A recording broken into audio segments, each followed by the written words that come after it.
সকালবেলা ক্যাজুয়ালি এখানে আসে, সে চান করার জন্য ইয়ে করে বিয়ে চান করাটা বারণ করা হয়।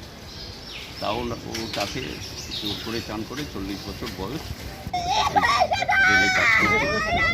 সে একটু রাত্রিবেলা খেলাধুলো দেখেছে, দেখে সকালবেলা তারা বাড়ি যাবে অবস্থা মধ্যে সঙ্গে সঙ্গে জোয়ার আসে, জোয়ারে টেনে নিয়ে যায়।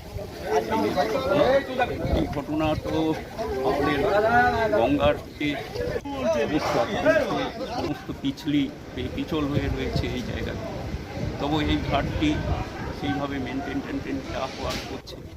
কিন্তু এইভাবে ছেলেদেরও আরও সচেতন হওয়া উচিত যে আমি চান করতে যাব, আমার না থাকলে পরে সাঁতার। এইমাত্র বাড়িতে ছিলাম, আমাকে ফোন করছে আমার বউ, বলছে কি একটা গ্রামঘাট থেকে ফোন এসছে, কি হয়েছে, তাড়াতাড়ি ফোন করতে কে ফোন ধরেছিল।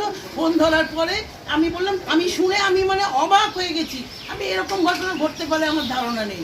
কি মনে হয় পরিবারের জলজান্ত একটি ছেলে এইভাবে চলে যাবে? আমি জানি না কি হয়, আমি জানি না কে শত্রুতা করেছে, বলতে পারবো না। ও ছেলে কিন্তু ওখানে গঙ্গায় নামবার ছেলে নয়, ও সাঁতার জানে না। ওর ছেলের আমার ছেলে জমজ ছেলের মতন, 1 মাসের ছোট বড়, আমরা একসঙ্গে দীর্ঘদিন ছিলাম। আমার ছেলের চেয়েও বড়, আমার ছেলে আর কিছু কম নয়, দুজনে একসঙ্গে আমাকে ওরা সেজমা বলে ডাকে, আমাকে অত্যন্ত ভালোবাসে ওরা, আমিও ওদের অত্যন্ত ভালোবাসি। আমি তো এটা আমার তো মনে হচ্ছে এটা কেনই বা গেল গঙ্গায়।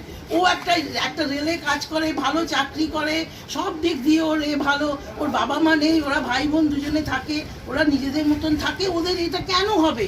আমি বলছি এর মধ্যে কোনো চক্র আছে, কিছু একটা ঘটনা আছে, হতেই পারে না।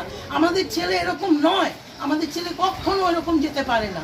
পুলিশ নিশ্চয়ই তদন্ত করবে, নিশ্চয়ই তদন্ত।